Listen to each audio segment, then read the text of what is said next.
Hi everyone, it's Brishti from our favorite page টুকটুকি। গতকাল বুধবার সকাল সকাল গাছের হাটে চলে যাই গাছপালা কেনার জন্য। এটি নওগাঁ জেলা শিশু পার্কের সামনে। অনেকেই এই জায়গাটি সম্বন্ধে জানে। গিয়েছিলাম আমি এবং আমার একটি ফ্রেন্ড, দুজন মিলে গাছ কিনতে। আর কার কেমন লাগে এই জায়গাটি জানি না, তবে আমার কাছে পার্সোনালি অনেক ভালো লাগে জায়গাটি, জানি না কেন, আমার খুব মজা লাগে। আর ওখানে গেলে মনে হয় যে ব্যাংক ব্যালেন্স সব কিছু দিয়ে জাস্ট গাছই কিনি। প্রতিটা গাছ দেখতে এতটা সুন্দর। তবে আমি খুব অলস প্রকৃতির মানুষ, আমি গাছ কিনি বাট গাছের পরিচর্যা করি না, যার জন্য আব্বু আম্মুর বকা খেয়ে এখন গাছ কেনা অনেক কমে দিয়েছি। তবে একসময় আমি আমার সমস্ত কিছু দিয়ে জাস্ট গাছই কিনতাম।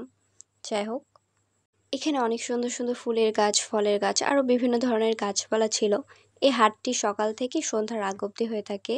সকাল সকাল গেলে অনেক সতেজ গাছ পাওয়া যাবে, তবে আমি সাজেস্ট করব যে একটু বেলা করে যাওয়ার জন্য, কারণ সকালে তারা দামটা খুব চড়া রাখে, দাম ছাড়তে চায় না। আর একটু বেলা করে গেলে তখন একটু দামটা কমায় রাখে, কারণ মনে করে যে আমি না নিলে আরেকজন তো গাছ নেবেই, তো তাদের কোনো প্রবলেম নেই। তো আমরা এখানে অনেক কয় রকমের গাছপালা কিনি। আর আমি মেনলি গিয়েছিলাম ক্যাকটাস নেওয়ার জন্য। আমি আমার রুমে রাখার জন্য ক্যাকটাস খুঁজতেছিলাম। আর এখানে অনেক রকমের টব ছিল। ফাইনালি আমরা ৩-৪ রকমের গাছ নিই, আমি না, আমার ফ্রেন্ড নেই, এবং অনেক দিন পরে কলেজে গিয়ে এই সুন্দর আইসক্রিমটা পাই। আর এই যে আমার সেই গাছটি, এটিকে আমি পেইন্ট করব আর আমার রুমে সাজিয়ে রাখবো। রুমে এরকম ছোট ছোট কিছু গাছপালা রাখলে কিন্তু দেখতে অনেকটা সুন্দর লাগে। আর এটা আমি বিশেষ করে আমার আর্টের টেবিলে রাখার জন্য নিয়ে এসেছি। ইয়েলো কালার আমার ফেভারিট কালার, তো আমি এই টবটিতে ইয়েলো কালারই করব।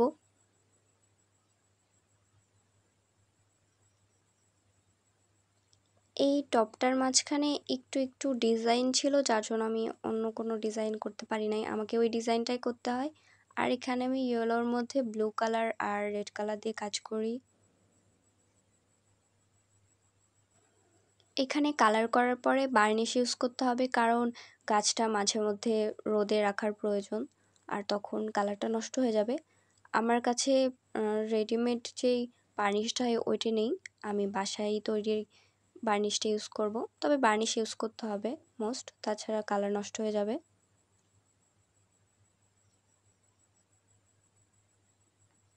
এই গাছটি নেবার পরে আমি আঙ্কেলকে জিজ্ঞাসা করেছিলাম যে এটিকে আমি কিভাবে পরিচর্যা করব, এবং আঙ্কেল আমাকে বলে দেয়। আর আমি চেষ্টা করব সেভাবে পরিচর্যা করার আর গাছটি সুন্দর রাখার।